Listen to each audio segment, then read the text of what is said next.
हर हर महादेव प्रिय भक्तों।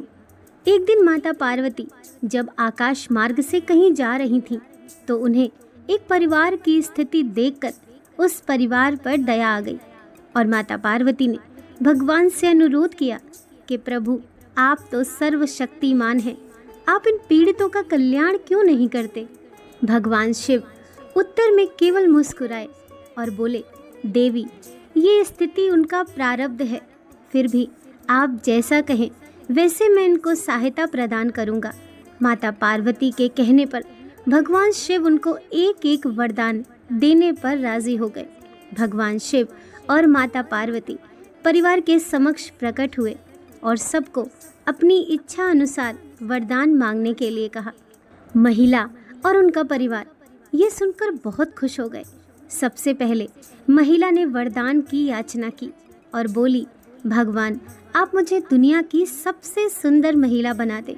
प्रभु के तथास्तु कहते ही वह महिला सुंदर युवती में बदल गई। उसका पति यह देखकर मन ही मन सोचने लगा कि अब ये मुझे छोड़कर चली जाएगी। उससे अपनी पत्नी की खुशी सहन नहीं हो रही थी। अब वरदान मांगने की बारी उस महिला के पति की थी और उसने मांगा, भगवान, मेरी पत्नी को कुरूप राक्षसी बना दो। प्रभु के तथास्तु कहते ही वे महिला सुंदर युवती से राक्षसी बन गई। यह इच्छा भी पूरी हो गई।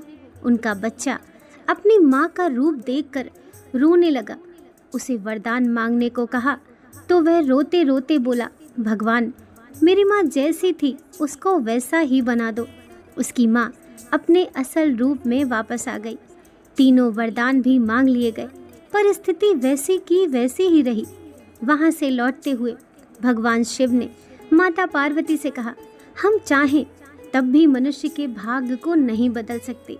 सबको अपने अपने कर्मों का फल जरूर मिलता है, इस जन्म में नहीं तो अगले जन्म में।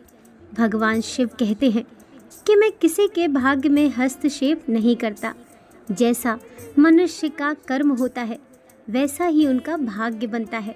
दोस्तों, प्रारब्ध हमारा भूतकाल है, उसे बदला नहीं जा सकता, लेकिन अपने वर्तमान कर्म तो हम चुन ही सकते हैं।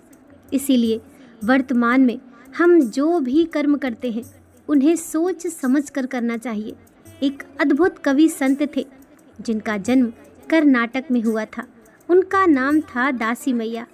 वे इतने अच्छे बुनकर थे कि उन्होंने एक बार बहुत महीन और सुंदर पगड़ी का कपड़ा बुनना शुरू किया।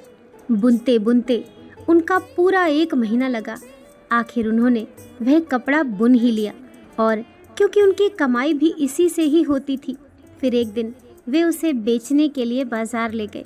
वह कपड़ा इतना सुंदर था कि किसी ने भी उस कपड़े की कीमत नहीं पूछी। सभी को लगा कि ये कपड़ा बहुत महंगा होगा। फिर वे अपने कपड़े के साथ वापस आ रहे थे। रास्ते में उन्हें एक बूढ़ा आदमी बैठा मिला। उसने दासी मैया की तरफ देखकर कहा, मैं ठंड से कांप रहा हूँ, क्या तुम मुझे ये कपड़ा दे सकते हो। दयालु भाव होने के कारण दासी मैया ने वह कपड़ा उस बूढ़े आदमी को दे दिया। उस आदमी ने वह कपड़ा खोलकर उस कपड़े के कई टुकड़े कर दिए। एक टुकड़ा उसने अपने सिर पर बांध लिया, दूसरा अपनी छाती पर और 2 छोटे छोटे टुकड़े अपने पैरों पर और हाथों पर बांधकर बैठ गया। दासी मैया बस देखते रहे। अचानक से बूढ़े आदमी ने पूछ लिया, क्या कोई दिक्कत है। दासी मैया बोले, नहीं, बस ये कपड़ा आपका ही है, आप जो चाहें कर सकते हैं। फिर दासी मैया उस बूढ़े आदमी को अपने घर खाना खिलाने के लिए ले गए, लेकिन घर पर खाने के लिए कुछ नहीं था। अतिथि को देखकर उनकी पत्नी बोली, घर में इतना खाना भी नहीं है कि आप खा सके, और आप एक मेहमान साथ ले आए।